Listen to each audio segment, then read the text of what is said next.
we also saw how this one and only one, absolute one and only one, Satyam, Brahma, that one becomes, if at all world exists, Brahman is the cause. If we inquire into what kind of cause, we say that he is a nimitta karana, he is the intelligent cause. And then if he is the intelligent cause, because he is Chaitanya Swarup, then he requires the material. But if Ekameva Advitiya Vastu is there, if one and only one absolute exists, the material cannot be other than him. So he becomes the Upadana Karana as well.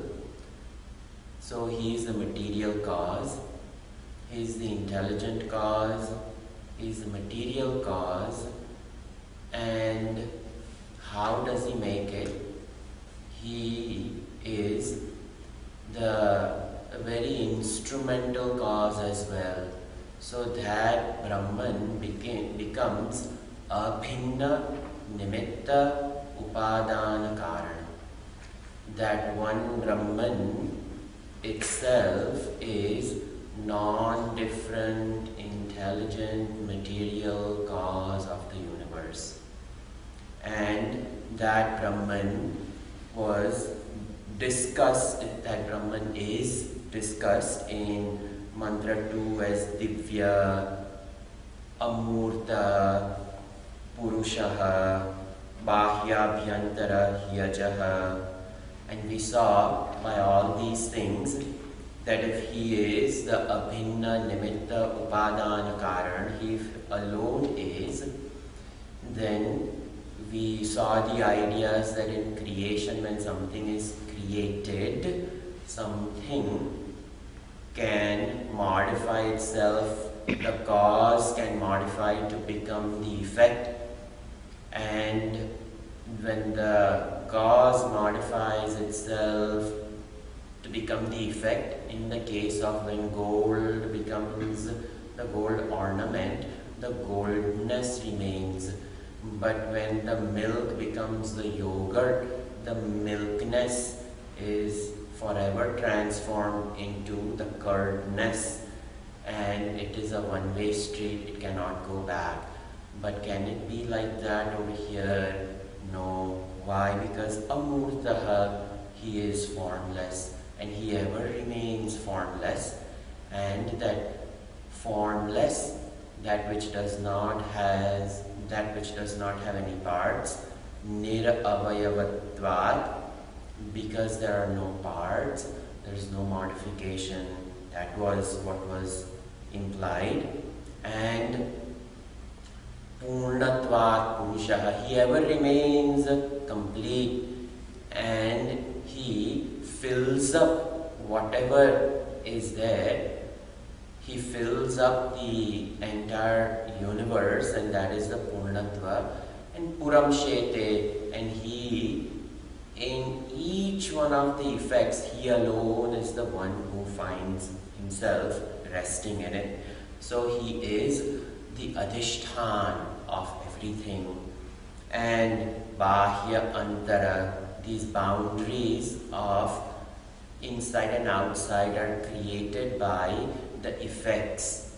But in reality, when that is removed, he alone is Apranaha, Yamanaha. Again, we saw all of these, that there is no Kriya Shakti, there is no, over here, Ichha Jnana Shakti, the meaning, the body, the instrument of all these things in itself, he is devoid of that. Then, from that alone, the creation comes out. How is the creation? Abhinna Nimitta Upadana Karan. A non-different, material, intelligent, efficient cause is this Brahman that creates. From Brahman alone comes out etasmat abhinna nimitta upadana karana brahmanat. From that Brahman comes out pranaha, mana, sarvendriyani cha, kham, vayu, jyotirapah, prithvi, vishwasya dharini, the space element, the air element, the fire element, the water element, the earth element, and each one of these elements in their rudimentary state are responsible for creating the elementals, and when each one of them go through a mutual combination in the unmanifest state, that creates the unmanifest Jiva Rashis. And when it physically goes through, when the five elements go through grossification, the grossified element creates the Virat Swarup of Bhagavan. The entire equipment of the matter universe comes out, and when each one of these matter element in their subtle form exists in the sukshma, when it enters the sthula, it becomes itself available for the light of consciousness to shine, and that becomes the individual jivas, and that is the awakening of the matter as pranaha, manaha, sarva indriyani. So the second line is the world which is created. Second line is how the jiva rashis are formed. And now the Virat Swarup of Bhagavan, how this Brahman itself is this whole universe. Agni Murda Chakshushi Chandra Suryau. Agni Murda Chakshushi Chandra Suryau. Disha Shrotre Vag Vivrutascha Vedaha. Disha Shrotre Vag Vivrutascha Vedaha. Vayu prano hrudayam vishvamasya. Vayu prano hridayam vishvamasya. Padvyam prithvi yesha sarva bhutantaratma. Padvyam prithvi yesha sarva bhutantaratma. Now is this Virat Swarup of Ishwar, and this Virat Swarup of Ishwar is talked about over here as Agni Murda Yasya Agni Yasya Murdha. So over here, just like we have a form, the physical manifested form of a human being has a head, has arms, the trunk, the back portion, the legs, feet, so on and so forth. In the same way, the Virat form of Brahman, Murda, Yasya, Agni Murda. The head is Agni. Now over here when we say Agni, I don't think literally the fire element. The fire element that we see over here is the grossified fire element. But that fire element and all of those, it is a symbolic representation. The fire element is the one which gives light. So the head portion of the Virat form of Brahman is luminous, and it has the quality of luminousness, and that is the heavens, the higher world, the first above world, which is the vast expanse of the the vast expanse of the higher world is over here referred to as Agni, the heavenly world, the celestial world, the divine worlds of light, meaning higher conscious realms of existence. It is the closest to the Brahman itself. And from that Brahman, that head comes, and that head is the closest to the pure Nitya Shuddha Chitta Nitya Shuddha Buddha Mukta Swarup. It is the Chitti Swarup is what is referred to over here. And Yasya Chakshushi Chandra Surya. And that same head within is the heavenly world, and then through that conscious element, when the consciousness comes and pervades the world, it has to do the examination of the world. And the examination of the universe is done by the eyes of the Virat Purusha. And over here, Chakshushi, the eyes, it is the Indriya through which the Nirikshanam of the universe is done. And through the Nirikshanam itself are the very rays of awareness which are expanded into the deeper realms of the vast universe which is created. Chandra and Surya become symbolically the eyes. The Surya, the literal fire element which brings about the quality of heat as well as light. But Chandra is the opposite of it. It provides light, but it provides the cooling light.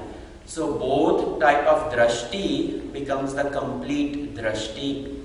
That one, the heat has to incubate the universe to keep the movement going, and the moon has to be the opposing force to keep it cool, so that momentary sustenance of it can be provided for the nourishment before it can be transformed. So the sun transforms, the moon keeps little break for the transformation, and this is how the entire time element operates, that there is a constancy, and that is why moon is the one which continuously changes. The phases of that represents the very restricted movement of the entire created world. When that same consciousness becomes many, the manyness has to be regulated, and now is the element which regulates it, Chandra Surya.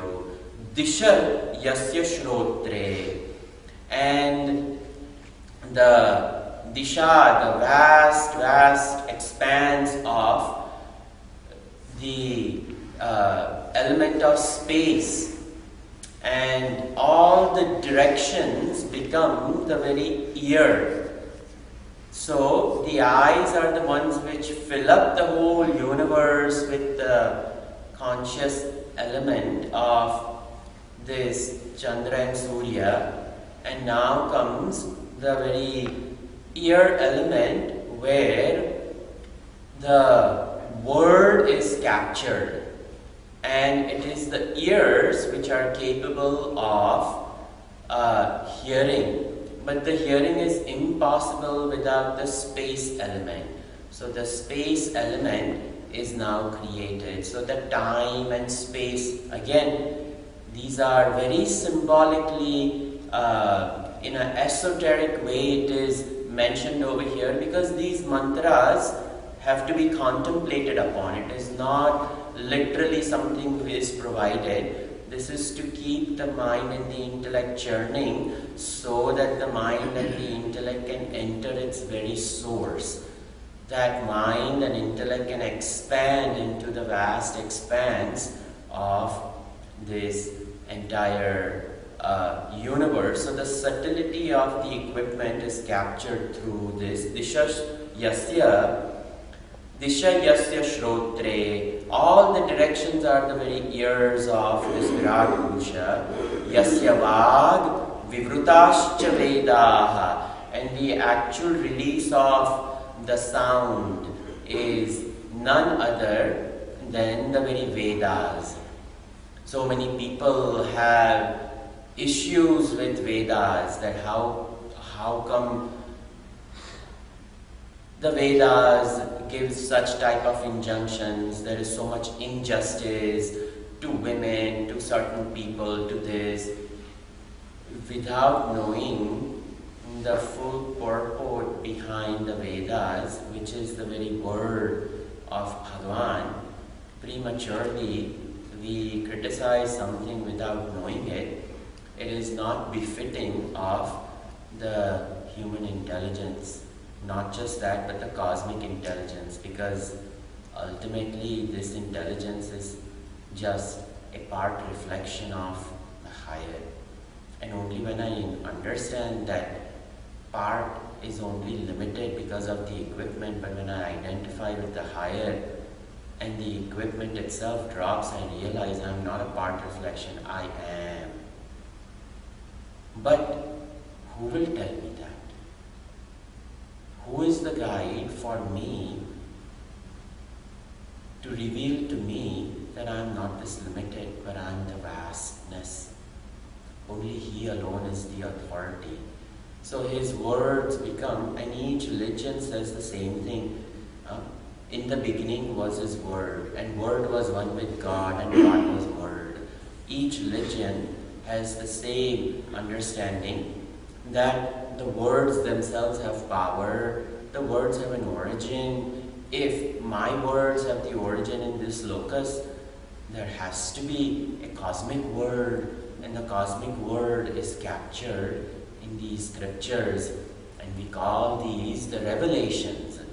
And these were the words which were heard by the yogi, whose ear was none other than Disha Yasya Shrotre.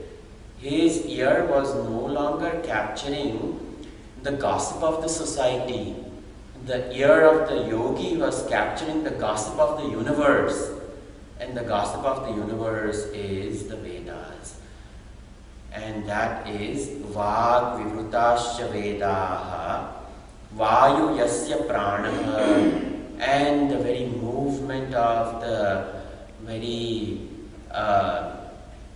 Vayu element which arrives and departs, the very arrival and the departure of the prana is his Rajoguna, which is responsible for the movement, and in this tambura of the body, it is none other than the beating of the wires over here of pranas, each one of them. Vayu Yasya Pranaha. It is the cosmic breath which keeps the whole universe in motion. Hrudayam Yasya Vishwam. I'm adding this Yasya because Shankaracharya ji in the Bhashya says that Yasya goes with everything. So, this Hrudayam Yasya Vishwam, and his heart is the very universe itself. Where does it exist? In him.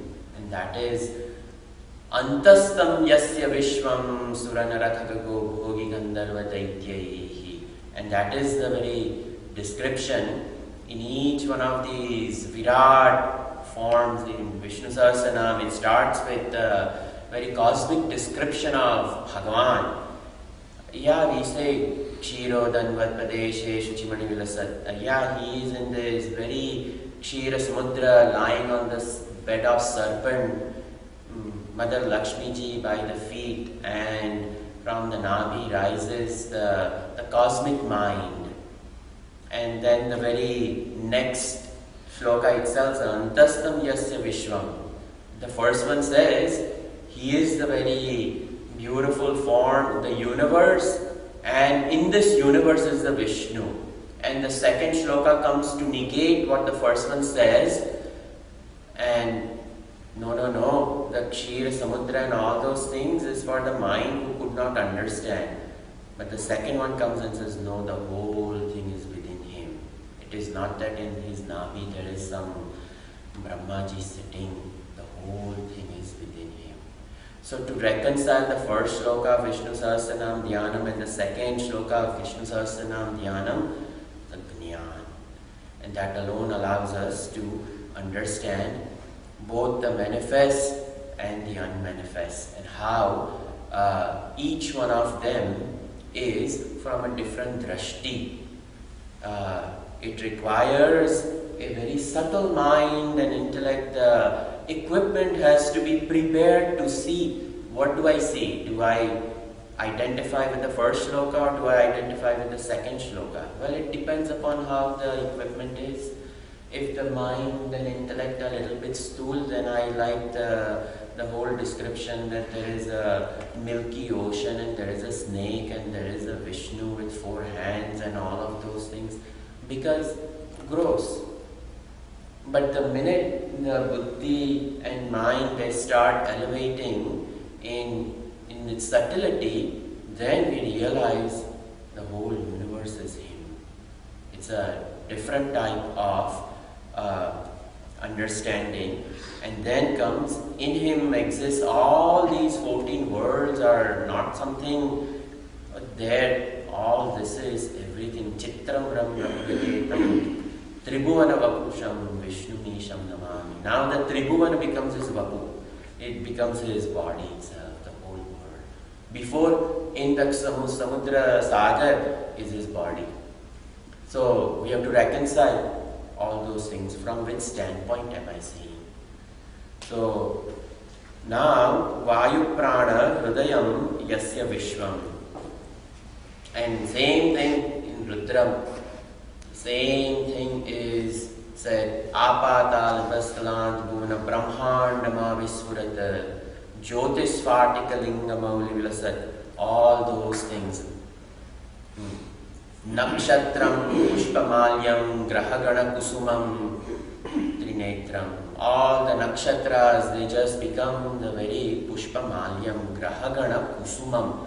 And each one of these planets are nothing but the individual flower of this beautiful garland. And each nakshatra we know is a Brahmand.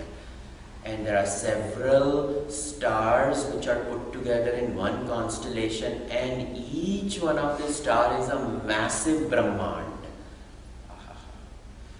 We try to understand, the mind doesn't even wrap around the concept that this nakshatra Pushpa Malyam, each one of them is Brahman. What we see as Big Dipper is a tiny little thing which looks like a chair.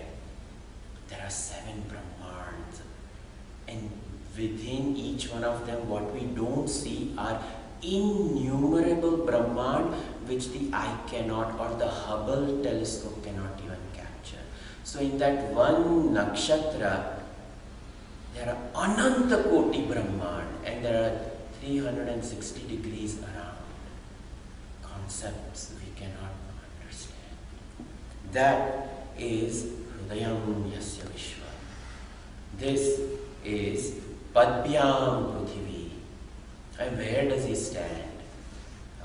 At least over here, and on each one of these Brahman, each one of them there is a Prithvi, where these elements have grossified for the Jiva Rashi to experience this.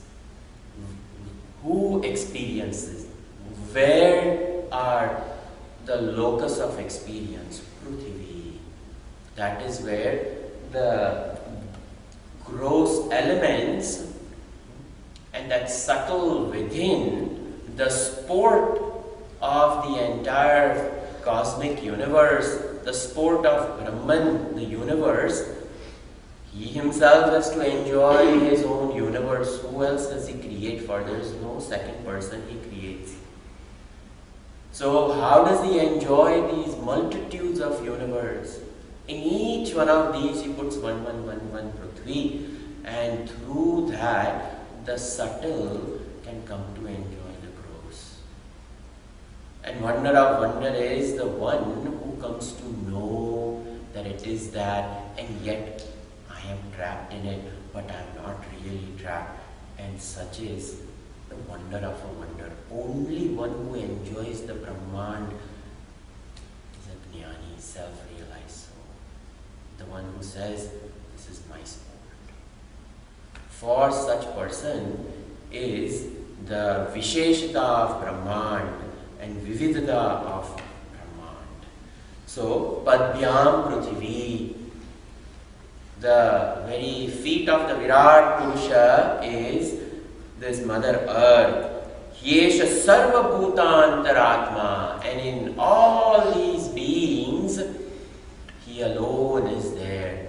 So, He being the very inner dweller of all these Jiva Rashis, He experiences the whole world, the whole cosmic universe. He enters the very heart of Jupiter and enjoys the Jupiter-ness, enters the Shani and enjoys the Shani-ness, enters the cockroach and enjoys the cockroach world. Even that is there. And that is the uniqueness of that. So, this Ram Tirth, he was going around, and in India there are all these ditches. In monsoon season, everything fills up, and that hole is not seen in the earth, and there is this huge water, and he's walking along and he thinks it is the road, and puchuk, he falls inside, and people come running to help him. Are you okay? No. Bhagavan wanted to enjoy the experience of falling in the ditch, and he enjoyed it through me. You go do your thing, let him enjoy falling in the ditch. Who can say such? The mind and intellect are delivered somewhere else. We think we blame some star or something else, that somebody said some bad words and my day started by falling in a ditch. But for him, my Rama wanted to enjoy falling in the ditch. Such is the vision of Sarva Bhutantaratma. He never sees as falling in the ditch. It is the experience. In the same way, the cockroach world is experienced by him as a cockroach. The mosquito world is every single Jiva Rashi has a loka in which it lives and it enjoys. This room is filled with God knows how many Jiva Rashis. Who's enjoying what? We think we have built a place for education. It is His Maya, His creation. He fills it up, and through that is this Virat person. Now how does this Sarva Bhutantaratma come? Where is the origin of life? How does this Jiva come? Next mantra explains that. Tasmat Agni Samiddo Yasya Suryaha. Tasmat Agni Samido Yasya Suryaha. Somat Parjanya Oshadaya Pruthivyam. Somat Parjanya Oshadaya Prithvyam. Puman Retas Sinchiti Yoshitayam. Puman Reta Sinchati Yoshitayam. Bhakviv Prajah Purushat Samprasutaha. Bhakti Praja Purusha Samprasutaha. So, this is a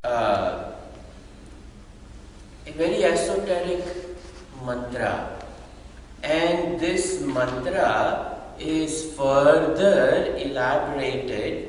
Actually, the summary of what is mentioned in Chandogya Upanishad is captured over here in one mantra. And in Chandogya Upanishad, there is this Shrushti Prakarana, Jiva Prakarana, and in each one of these things, in each one of these chapters, the whole thing is given as an upasana. There are people who engage in these great upasanas of vichar. This is called vichar upasana. One of the sections of Vedas, there is a mantra portion, Brahmana portion, and then Aranya portion. And in Aranya portion, there are various upasanas. Now, some upasanas are you just sit in front of the Shaligram and you worship the Shaligram, and it is the actual puja. But through the puja, you are imagining that Shiro Danvat or Antastam Yasya Vishwam. After the whole thing is done, we take that stone, decorated, leave it over there, and then the person enters into, one is the Bahihi Upasana and then Anta Upasana. Outside Upasana is with a Shivalinga or with this Shaligram or Meru or Shri Yantra, whatever it may be. But after that is done, the person sits, and now that Upasana outside has to turn into inside. And the inside Upasana is the Vichar Upasana. That who is this God that I just worship? It is not just thum Panchamrut is thrown and voila, everything is done. You get up and you walk out. The stone doesn't benefit. You wasted some good milk and yogurt, honey, ghee, all those things. Oh, true Upasana is when the Bahihi Upasana takes that person into this Anta Upasana of Vichar. And that Vichar is the one which is very important, which liquefies the solid mind and the intellect. And the liquefaction of the solid mind and the intellect is the Upasana. And once it becomes liquid, it has to be boiled and evaporated into the higher. And that only this Vichar Upasana can do. Vicharena Siddhyati. Only through proper thinking, this mind and the intellect itself becomes that. It is like our Ramakrishna Paramahamsa's very famous example of the salt doll wanting to measure the depth of the ocean. And the salt doll was released in the surface of the ocean, and the doll is sinking. And what kind of doll is it? Salt doll. And what is the ocean? Liquid salt. What else? So in process of measuring the depth of the ocean, the salt doll became the ocean. It became at once the whole ocean. That is Upasana. This mind, it goes in the search of the higher. And that is, over here, what are these jivas? Where have they come from? Swamiji, what was the very first jiva? Where did the jiva start life? But how did the jiva come? What is the very first vasana? Nobody can answer except you, the one who's questioning. So how will that person answer these upasanas? This is a glimpse of a whole section in Chandogya Upanishad. And over here, this Upasana is summarized. And it is said, Tasmat. What is this Tasmat? From him. That him over here, there was written capital H-I-M. Meaning, is Nitya Shuddha Buddha Mukta Brahman. From that Brahman alone came the whole universe, which was the last mantra, his Virat form. And from his form itself, from Brahman itself, who is the cause, because other than him, there is nothing else. So from him, Agnihi Yasya Surya Samittaha. So over here it is said, Tasmat, from him, Agni, and over here the Agni element is taken as the very vastness of sky. Last mantra, Agni was taken as the heavens. The Chaitanya Swarup was indicated, the luminous quality of the fire element.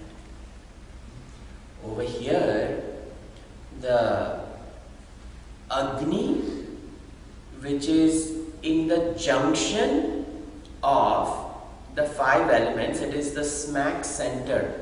There are two elements before the fire, which are the two subtle elements, the space and the air.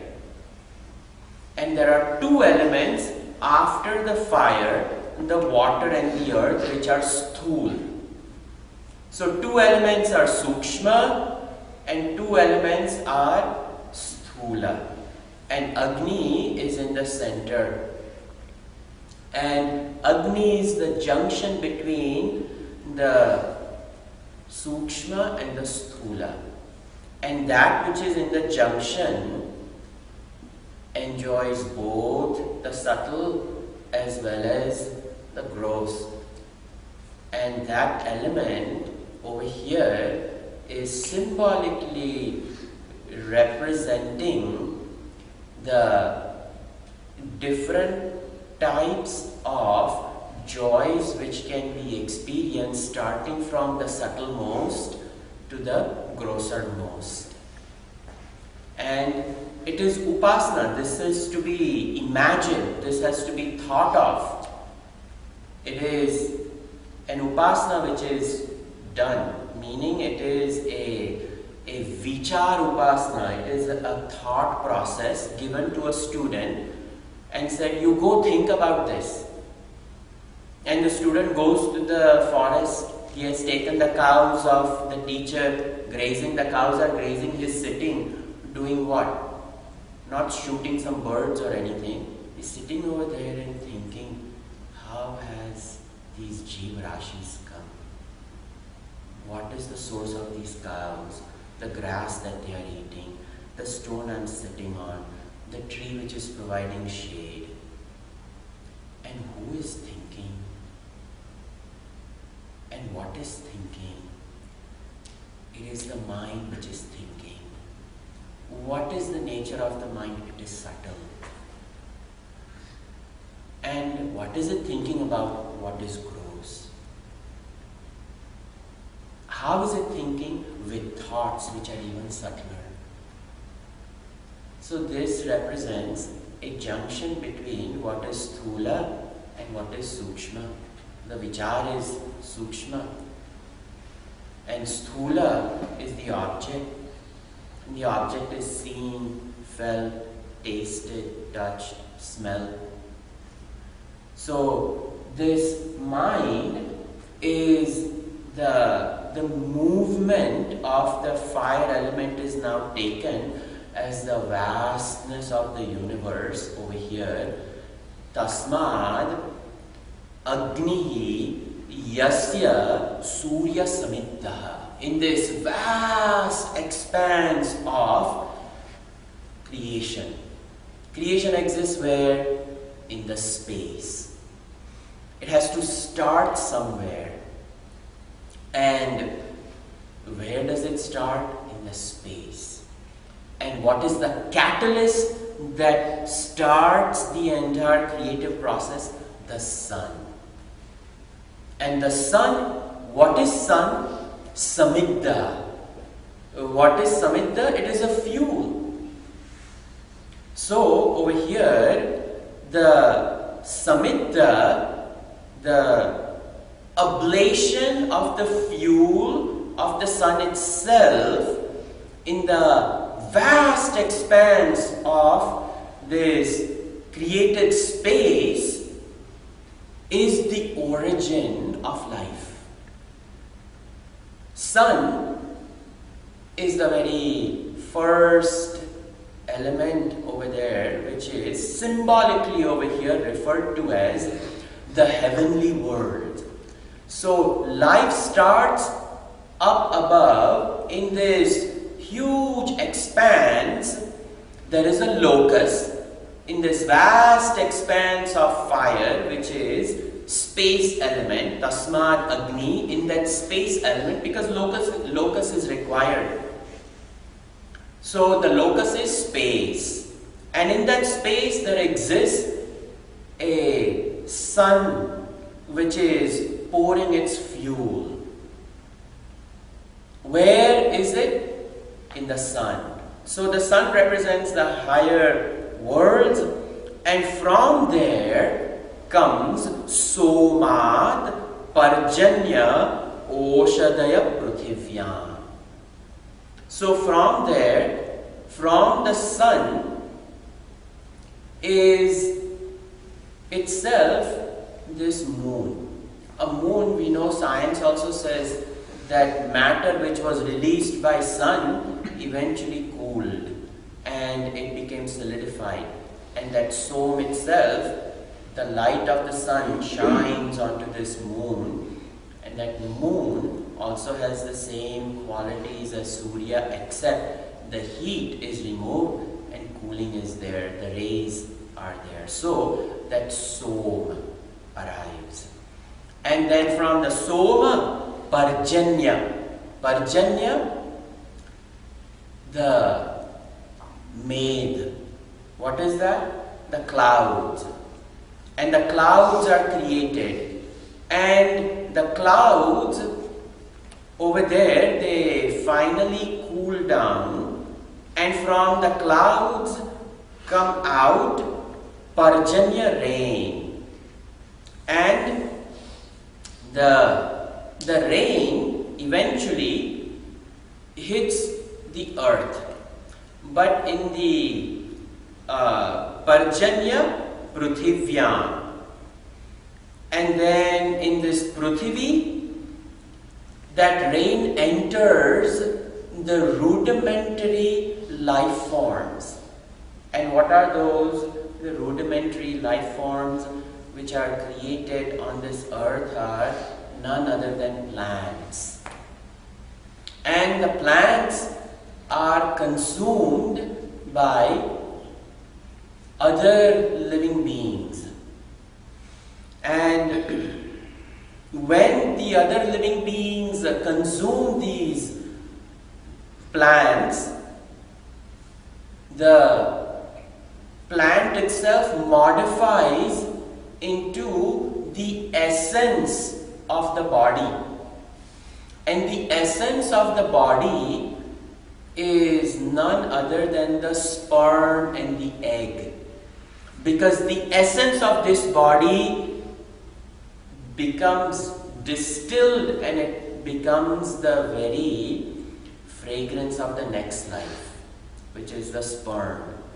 And Puman Retaha Sinchati, it is sprinkled in Yoshitayam, in the yoni, the womb of a woman. And when it is sprinkled in there, in the uterus itself, the fertilization takes place. Bahvi praja purushat samprasuta. So, when a lady becomes pregnant and in her body another life form is growing. It may be the body of a human female. It may be the body of a dog female, a horse female, whichever species. When that species, when she becomes a mother and she is in this gestation period of producing life, where did that life come from? So over here, our scriptures, this is upasana, this is what rishis have taught, that the jiva existed in the higher worlds, and sun represents the higher world. And from the jiva, from the higher world, through the rays of the sun, is released into this universe. But only the jivas which hit the moon are capable of at least making sure that they have a chance of becoming life. There are jivas which are casted out, and if they don't hit the moon, too bad, they will end up in various dark corners of universe, and they will go around until the universe is all moving, until they are some point in time, God knows when, they will be united with the sun element in the higher world, and again a chance is given for them. But the jivas which were hitting the moon, of those, now those jivas have a chance of becoming life. Which form of life? We don't know, but they have a chance. And they, from the moon casts its light onto the earth. But as it is coming down to earth, it is held by the clouds. The cooling rays of the moon, they bombard the clouds, and all the jivarashis assemble in this layer outside the earth's atmosphere in the cloud. And they remain over there until the fire element strikes and orders them to leave. And the rain can only come down when the fire element strikes. And it is said every waking second there is thunder and lightning happening on planet Earth. If there is a light element in the diya, if there is fire which exists on Earth, it is because the lightning is striking and keeping that fire element ever charged in the earth, so that the earth can release the fire element. Because these are the two most stool elements, grossest elements. How can it have light? The earth and water. Science tells us 75% of this earth is water, and mere 1/4 is land. Then where can fire come from? So every waking moment there is this fire element. And when it strikes, the clouds burst open and rain element arrives. And it is through this rain element the jivas enter. And you can imagine if the water is released in the higher peaks of Himalayas, you can imagine what will happen to Jiva Rashis. They will be frozen for so many years. They won't be able to come out. But the one which is raining down into the plains of Serengeti or Amazon or over here, those jivas have immediate access to enter the plants. And some of them, when they enter the ankur when they enter the very seed of the plant itself, they will become plants. And some of them, they will enter the seed of the plant, but that seed was not meant to be germinated. That seed was meant to be consumed by a bird. And the bird eats it. And sometimes that seed was not meant to become the essence of the bird, and it will go through the digestive system of the bird and it will be dropped somewhere. So that that plant can come out in a different place. But sometimes that seed was meant to be digested by the bird, and it enters the very egg of the bird. Sometimes that seed was meant to be digested by the bird, but before it entered the egg, there was another bird that ate it, and it was supposed to enter the yoni of that bird. You look at the complexity of how a jiva arrives. And finally, somehow, it enters annam, and annam is consumed. And when that annam is consumed, that annam, majority of it becomes the maintenance of the body. But one of these annam, one of these grains of rice has the jiva along with it. Science only sees some carbohydrates. Where can science see this jiva rashi in the midst of the little grain of rice? And that enters the bloodstream, and it knows exactly where to go, and it will become the essence. Like that, so many annams become the sperm. The science itself says in that one ejaculate, there are some millions of them, but only one will do the job of producing life. So the rest of them will go out. And those jivas can never ever come out. But one such jiva did the job of fertilizing. And from that, Purushat Samrasuta. You look at the journey of the jiva, how it goes through.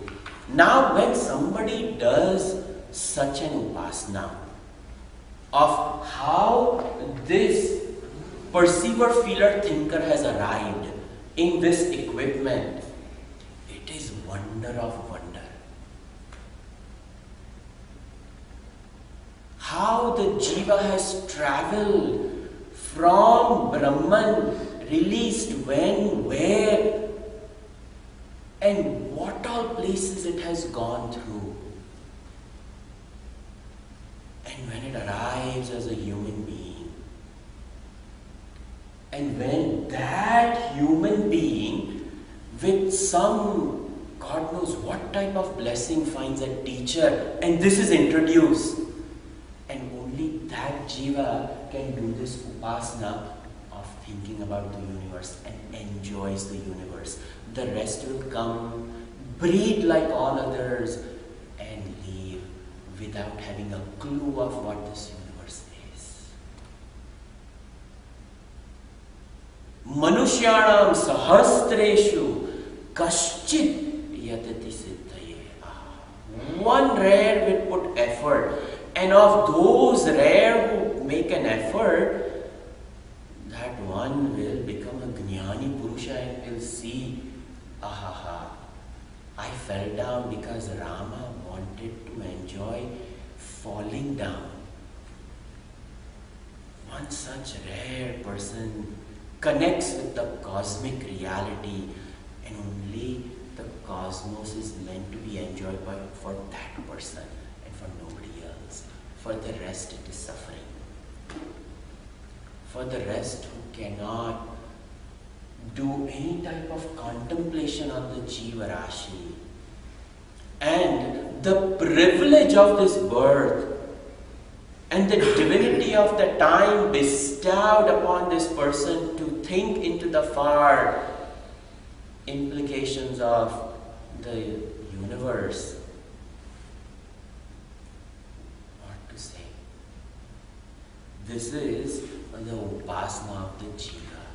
Brahman was talked about, his Virat Swarup, and now in a cryptic language, the arrival of the Jiva. The Jiva goes through 5 Panchagni, 5 fires. The first fire is the Surya, the heavens. The second fire is known as this Chandra Megh. Then the earth fire. Then the Puman fire, the fire entering into a man. And the 5th fire is Yoshi fire, when it enters the womb which is incubating. The human womb, that fire is for minimum 9 months. For the elephant fire is 24 months of gestation. Look at all the fires, and these fires are fires because it is tapascharya. You think about what it has to go through. It is literally the heat. It is not an accident we have arrived over here. The Jiva has gone through some rough times. God knows what science tells us that temperature on the surface of the sun is. And then when you go inside, the core of the sun has some temperature. Then you go inside, it has some temperature. The Jiva has gone through that heat. It has been incubated. Then the fire of traveling at the speed of light. The friction and the heat which creates. It is said that matter cannot survive the heat of traveling the speed of light. Matter evaporates, but the Jiva survives. And it hits the moon. And it has to leave that moon. It was a landing patch. And it falls onto this cloud.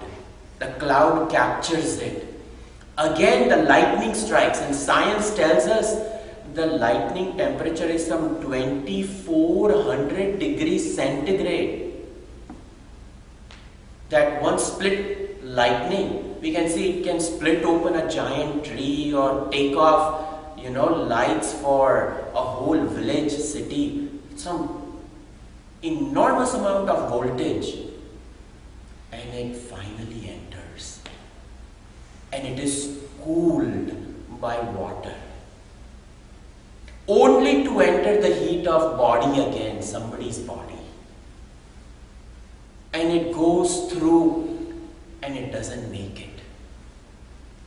And it goes through and it makes it up to the sperm level. But it has to compete with 20 million others for life. And that sperm has a bhagya written over it, and that sperm goes and takes the Jiva.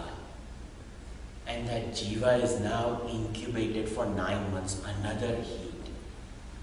And in middle of it, somebody decides to have an abortion.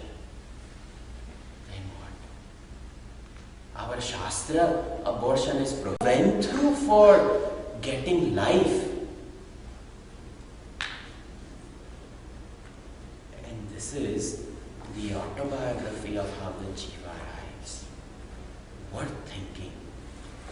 Sarve bhavantu sukhinah, sarve santu niramaya, सर्वे भद्राणि पश्यन्तु मा कश्चित् दुःखभाग् भवेत्। ॐ शान्ति शान्ति शान्तिः। हरिः ओम श्री गुरुभ्यो नमः। हरिः ओम।